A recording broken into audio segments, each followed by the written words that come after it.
How goes the night, boy? The moon is down. I have not heard the clock. And she goes down at 12. I take this later, sir. Hold, take my sword. There's husbandry in heaven. Their candles are all out. Take thee that too. A heavy summons lies like lead upon me, and yet I would not sleep. Merciful powers, restrain me in the cursed thoughts that nature gives way in to repose. Give me my sword. Who's there? A friend. What, sir? Not yet at best? The king's abed. He hath been in unusual pleasure, and sent forth great regrets to your officers.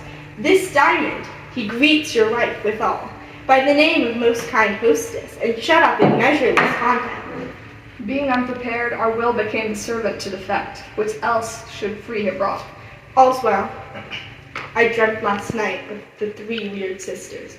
To you they have showed some truth. I think not of them. Yet, when we can entreat an hour to serve, we would spend it in some words upon that business, if you would grant the time. At your kindest leisure.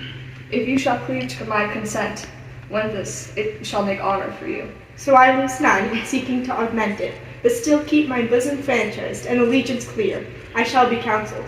Good repose the while. Thanks, sir. The like to you. Bid thy mistress, when my drink is ready, she strike upon the bell.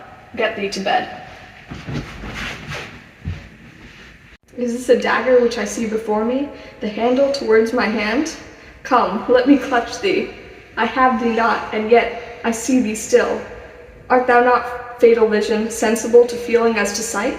Or art thou but a dagger of the mind, a false creation proceeding from the heat-oppressed brain? I see thee yet, in form as palpable as this which now I draw. As now I draw. Thou marshals to me in the way that I was going, and such an instrument I was to use. Mine eyes are made the fools of the other senses, or else worth all the rest. I see thee still, and on thy blade in dungeon gouts of blood, which was not so before.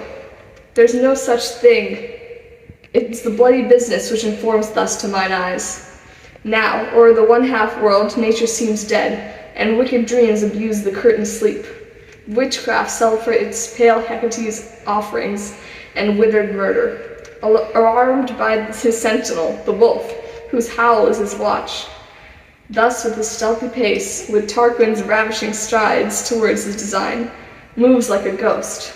Thou sure and firm-set earth, hear not my steps, which way they walk, for fear the very stones prate of my whereabouts, and take the present horror from the time which now suits with it.